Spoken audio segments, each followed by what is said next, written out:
La rencontre de ce matin s'inscrit dans l'appui technique que la Commission économique des Nations Unies pour l'Afrique, la CEA, son bureau pour l'Afrique de l'Ouest, fournit au Togo pour vraiment accélérer ses efforts importants vers la capture du dividende démographique.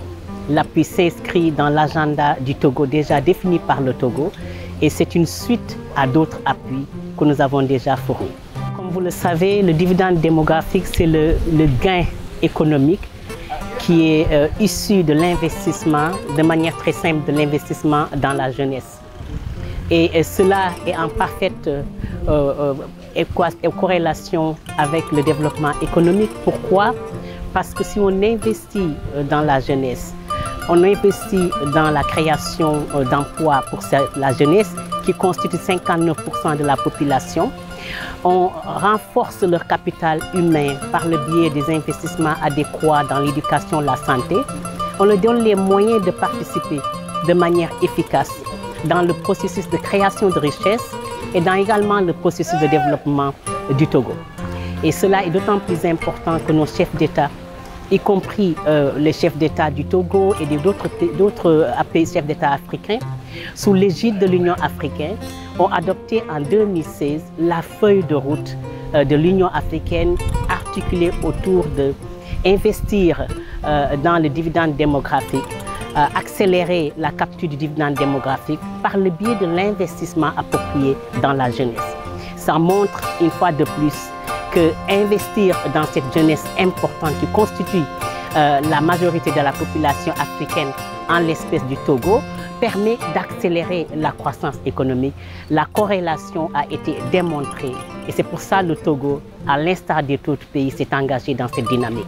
Nous venons pour appuyer cette dynamique, pour parachever le travail que nous avons fait jusqu'alors, pour que les résultats techniques de la budgétisation sensible au dividende démographique effectuée jusqu'alors sous le leadership du DECO soient traduites en actions complètes dans le budget 2025. Ce que nous allons concrètement faire, c'est au moins deux choses. La première chose, c'est qu'un processus important est en cours au Togo. C'est l'institutionnalisation de la budgétisation sensible au genre, qui est du reste très similaire, aussi je peux dire, très cohérente avec l'institutionnalisation, l'intégration des dimensions démographiques dans le budget. Ça veut dire la budgétisation sensible au dividende démographique. Nous allons utiliser ce processus pour pouvoir appuyer le Togo à adopter une stratégie, deux stratégies en une, voire définir les portes d'entrée, définir les différents composants et les différentes étapes qui permettent de concilier les deux.